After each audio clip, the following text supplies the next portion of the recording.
जी बिल्कुल, बहुत शुक्रिया। आज कश्मीर के योम इस्तेहसाल के दिन पर मेरे साथ मौजूद है शेफील्ड से एमपी पॉल ब्लमफोल्ड, और कश्मीर के हवाले से ये पार्लियामेंट में बहुत एक्टिव है और पार्लियामेंट में इन्होंने करारदाद भी पेश की थी कश्मीर के हवाले से। तो इनसे पूछते हैं कि ये जो लॉकडाउन जो 1 साल मुकम्मल हो गया मकबूजा कश्मीर में लॉकडाउन के हवाले से, तो ये बरतानिया की पार्लियामेंट में अब मज़ीद जो है वो इस हवाले से क्या कुछ करने जा रहे हैं। Paul, I'm going to ask you that is 1 year has been completed since the lockdown in Kashmir. So what are you planning to do, or going to raise the issue in the British Parliament? You've been raising this issue quite before as well. So what is your next planning now? Well, I personally have raised the issue of Kashmir over many years. But today, on the first anniversary, all of Sheffield's Labour MPs have come together. We've made a joint statement that we see this as a moment where the British government should increase its efforts to work with the international community through the United Nations, through the Commonwealth, to bring India and Pakistan into the process of providing a future for the Kashmiri people which meets their ambitions and their aspirations.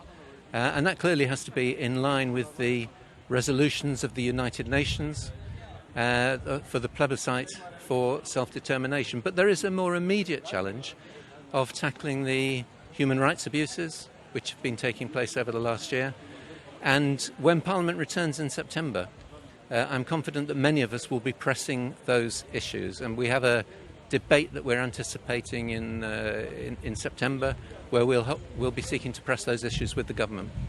There is no any official statement is yet been issued by the British government. Well, I think the truth is that the international community as a whole, not just the British government, have failed to meet the challenge.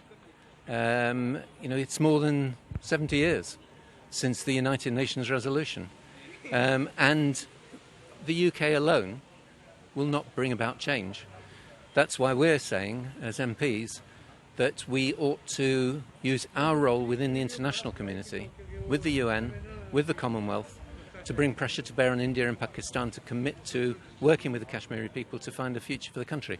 So it's a much bigger issue than just the position of the UK.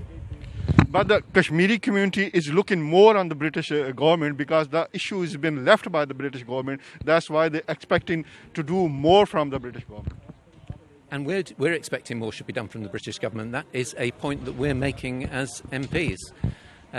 Clearly, we have a historic responsibility for the situation in Kashmir. It puts us in a position of having a moral responsibility to take the issue up. But we have to recognise that change will not come without much wider pressure than just from the UK. The UK needs to act with other key countries around the world, through international institutions, to bring that pressure to bear. Thank you very much, Paul. Thank you. जो Paul का ये कहना था कि UK हुकूमत जो बरतानिया की हुकूमत अकेले कुछ नहीं कर सकती, लेकिन जो हम इंटरनेशनल कम्युनिटी के साथ मिलकर इस इशू पे काम कर रहे हैं, और मैं खुद जो है बजाते खुद जो है ये आवाज़ कश्मीर की आवाज़ जो बरतानिया की पार्लियामेंट में उठाता रहूँगा, जैसे कि मैं पहले भी इस पे इशू पे बात करता रहूँगा और इंशाल्लाह आइंदा भी इस पे बात करता रहूँगा। जी।